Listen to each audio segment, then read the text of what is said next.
Hello, welcome to a new series on YouTube. Lachlan 2612 Sports Channel here, and we're going to be doing a retro AFL season in review.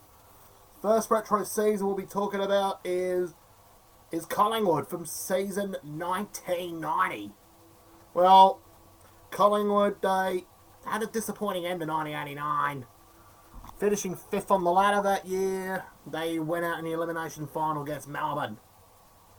The Pies, they were going to 1990 full of optimism, looking like they could do it. However, they got off to such a difficult start in round one. They travelled to Subiaco to meet West Coast and went down by 46 points. The scores were 15-10, 100 to 8-6, 54. Then in round two, Collingwood managed to break the duck to get their first win of 1990 with a 35-point win over Carlton, followed by another 35-point win against the Sydney Swans at Victoria Park in round three. Well, look, it was starting promising for Collingwood before they'll go back to Victoria Park and beat Footscray by 18 points, 96 to 78. And then in round five, well, Collingwood have had the game of the season, playing St Kilda at the MCG. The game was originally at Moorabbin, but due to the amount of Collingwood fans turning up to the game, that was moved to the MCG. In front of 67,000, Collingwood would get the job done by 1 point against the St Kilda team that still had Tony Lockett at full forward. Round 6.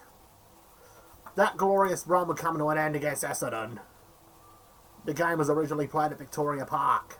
It had to be played at Victoria Park. Then that got moved to the MCG. Due to the amount of people going for Collingwood and Essendon that year. It will not be the last time the two teams have met in 1990, as Essendon will get the chocolates that day by 26 points. And then in round 7, well, Collingwood was still looking mid-table that year, as they would lose to Hawthorn by just 2 points at the MC at Waverley Park. And, well, that was the day Collingwood got robbed. After Jason Dunstall kicked the winning goal to give Hawthorn a 2-point win. Then from round 8 to round 16, they went on a solid run. They won 9 games, beating Fitzroy at Princes Park, North Melbourne at Victoria Park, Melbourne at Waverley Park, the Brisbane Bears at Carrara. Round 12, they would manage to take out Geelong at Waverley Park, which the game was originally at Cardinia Park. And then in round 13, they disposed of poor old Richmond at Victoria Park by 59 points.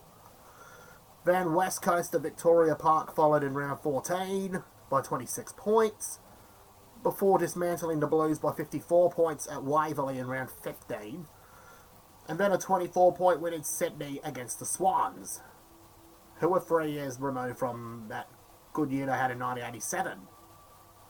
Round 17, Collingwood were on the brink of winning 10 in a row, before Footscray were beaten by 3 points at the MCG. That was the game Stephen Collingwood kicked the winning goal for the Bulldogs. I think I actually remembered watching that goal on Golden Goals. Round 18, Collingwood were back on the winners list, winning by 68 points at home against St Kilda at Victoria Park. However, in round 19 against Essendon, the Pies were round 19, Collingwood was set to play at Victoria Park against round 19, Collingwood was set to play at Windy Hill against Essendon. But that game got moved to Waverley on the Sunday. And that was the first game broadcasted live into Melbourne on a Sunday. Collingwood were down by 28 points at half time, but they did not get up. They would just lose by 6 against Essendon. Round 20. Well, it was not a good day for Collingwood. They suffered their biggest loss of the year, losing by 83 points to Hawthorn, against the Hawthorn team that was back in form at Waverley Park, which Jason Dunstall kicked a dozen goals. It was not a good day for Collingwood. And then from round 21 all the way to the grand final, Collingwood did not lose another game. They would beat Fitzroy at Victoria Park in round 21 by 86 points. Then North Melbourne at Waverley by 89 points in the final round, which that was the game John Lommar got denied of his 100th goal. He needed 4 that game, but he only managed 2. He was held quiet by Collingwood's backline. Then in the qualifying final at Waverley, the game was pretty good. Collingwood would draw against the West Coast Eagles. Even though Peter Dacos had put the Pies in front, they nearly lost that game with Peter Sumich kicked truly for the Eagles, which would have forced Collingwood to go play against Melbourne in the semi-final at Waverley. That would have meant West Coast would have gone to the G to beat Essendon in the second semi-final. But, however, Collingwood were too good in the replay 7 days later at Waverley Park, forcing the semi-finals to be moved another week. Well, that was the last year that replays have happened before the grand final, after the league changed the rule in 1991 to allow extra time. And that was the days before extra time. Semi-final day, they would manage to hold Essendon to just 7 goals. Final day, Collingwood would manage to beat Essendon by 63 points, holding Essendon to just 7 goals for the whole game. Grand final day, well, it was a great day for Collingwood fans. Their team has not won a premiership since 1958. And that day finally came for the Magpie Army. They were premiers in 1990. Taking down Essendon by 48 points, holding Essendon to just 5 goals. Given the melee happened at quarter time in the grand final, that melee lasted until the start of the second quarter, which seen Collingwood and Essendon players being booked, and some were suspended. Like Captain Tony Shaw, he would miss the first couple of rounds of 1991 due to that grand final. Same with Peter Dacos, who was their top. Anyways, let's get to the stats for Collingwood that season.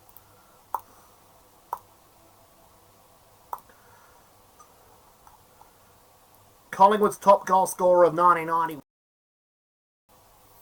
Best goal scorer of 1990 for Collingwood was Peter Dacos. He would kick 97 goals that year. Gavin Brown came a close second with 49 goals. Tony Shaw had the most possessions that year with 736 possessions. And he would have 13 Brownlow votes. Graham Wright had 17 votes in the Brownlow that year, but came short and came second. Mick McGuire recorded 10 votes. Darren Mullane had 8 votes. Scott Russell, he had a great first year in 1990 with 5 votes. Tony Francis had a pretty good first year, but he had a 6-week suspension for kicking Murray Rance in round 1. Turns out the awards that year at Collingwood, a few Magpies players have made the All-Australian team, if that team happened back then. The AFL Players Association MVP that year went to Darren Mullane, as he had a solid year in 1990. He did his thumb on semi-final day against Essendon, but still managed to recover and play in the grand final. He wasn't doing that for him. He didn't really care about himself. He cared a lot about Collingwood that year. He wanted a player to help him win a premiership, and that worked out. And they played really well that grand final. Also that year, Collingwood have had some. Well, Collingwood that year, they had an emergence of the young Damien Monkhorst in the ruck. He would emerge into one of the league's best ruckmen in 1990. After years of uncertainty in the ruck, it looked like they'd found the one in 1990. Also that season, it would also be that year would also be remembered for Scott Russell's arrival from Sturt. Tony Francis would come from Nord to go play in the black and white of Collingwood. Sadly, the aftermath in 1990, Collingwood, well, they missed the finals in 1991. And tragedy struck later that year with Darren Mullane losing his life in a car accident after his car hit a semi-truck somewhere in Melbourne. His career was sadly cut short. Then in 1992, they were top 2 for most of the season, but then got knocked out in the elimination final against St Kilda. 1993, they managed to recruit Barry Mitchell to replace Darren Mullane. Oh boy. He turned out to be a flop at Collingwood. And he departed. He didn't really care about that club. He went to their arch rivals Carlton in 1994, which saw the Magpies finish 8th that year. His departure brought in a true replacement for Darren Mullane, one Nathan Buckley. And Bucks made a huge impact in most of the 90s for Collingwood. 1994, they finished 8th. 1995, they finished 10th. 1996, they managed to finish 10th again. Well, it was 11th in 1996. 1997, they finished 10th. 1998, oh boy. The later half of the 90s got ugly for Collingwood. 1998, they finished 14th. And in 1999, they finished last.